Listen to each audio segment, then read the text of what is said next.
അമ്പലപ്പുഴി ഉണ്ണിക്കണ്ണനോടു നീ എന്തു പരിഭവം മെല്ലയോതി വന്നുവോ?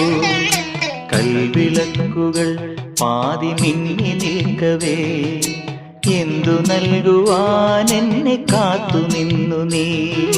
തൃപ്രസാദവും മൗന ചുംബനങ്ങളും പങ്കുവയ്ക്കുവാനോടി വന്നതാണു ഞാൻ.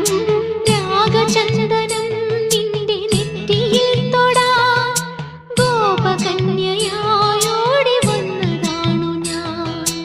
അമ്പലപ്പുഴി ഉണ്ണിക്കണ്ണനോടു നീ എന്തു പരിഭവം മെല്ലയോതി വന്നു?